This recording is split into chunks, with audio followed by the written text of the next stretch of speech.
आप देख रहे हैं स्वराज टुडे न्यूज, हर खबर पर हमारी नजर। नमस्कार, आप देख रहे हैं स्वराज टुडे और मैं हूं आपके साथ मानवी ठाकुर। शुरुआत करते हैं आज की खास खबरों के साथ। आज हम आपको एक बेहद दिल छू लेने वाली बातचीत से रूबरू करवा रहे हैं जो दिलजीत दोसांझ और प्रधानमंत्री नरेंद्र मोदी के बीच हुई थी। इस मुलाकात में दोनों ने एक दूसरे से अपने विचार साझा किए और एक ऐसे पल की साक्षी बने जो आपको भी खुश कर देगा। ये मुलाकात बहुत ही खास थी, जहां दिलजीत दोसांझ ने न केवल अपने पंजाबी संगीत की धारा को आगे बढ़ाया बल्कि देश के प्रधानमंत्री से मिलकर अपने दिल की बात भी साझा की। प्रधानमंत्री जी, आप जिस तरह से देश को एकजुट करने की कोशिश कर रहे हैं वो बहुत प्रेरणादायक है। मैं हमेशा से ही आपसे मिलने का इंतजार कर रहा था।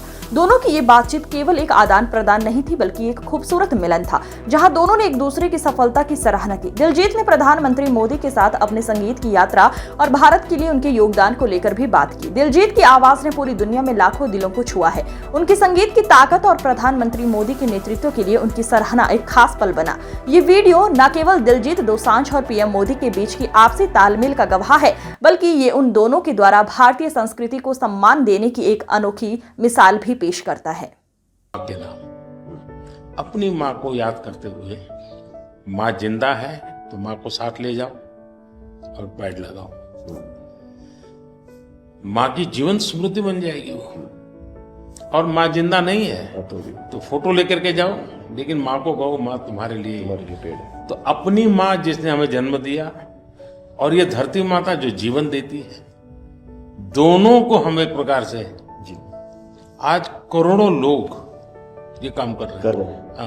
भारत में सबसे बड़ा अगर कोई जादू जिसको कह लो तो वो योग है, और जिसने योगा को अनुभव किया है वो उसकी ताकत जानता है। हाँ जी सर। आपको ये बाहर जाते हैं तो अनुभव क्या आता है? संगीत के इतने बड़े समारोह में जाते हैं तो बाकी लोगों की भाषा, उनकी स्टाइल, नए इमोशंस होते हैं। जी जी सर, मेरे को लगता है सर जैसा उन्होंने बना दिया एक कोचेला को, एक फेस्टिवल या और भी फेस्टिवल्स बड़े होते हैं, हम तो बहुत ज्यादा बड़े कर सकते हैं यहाँ पे सर। और लोग दुनिया भर से ट्रैवल करते हैं ऐसे फेस्टिवल्स के लिए।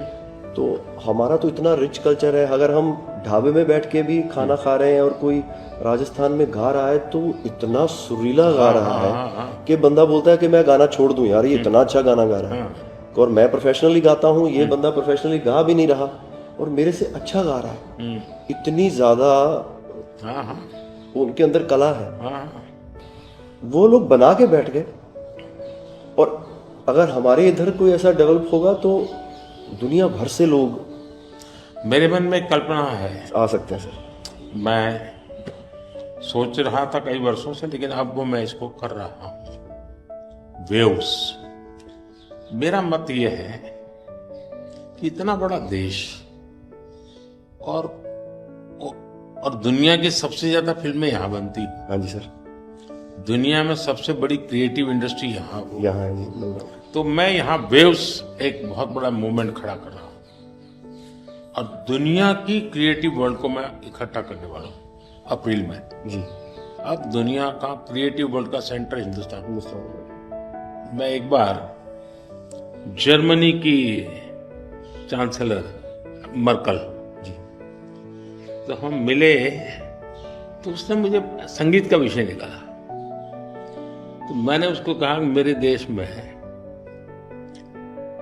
सूर्योदय के पहले संगीत हो ये अलग है और सूर्योदय के बाद अलग, उसका टाइम अलग है। हाँ जी। मैंने कहा मेरे अलग अलग प्रहर मेरे यहाँ होता है, हर प्रहर का संगीत होता है।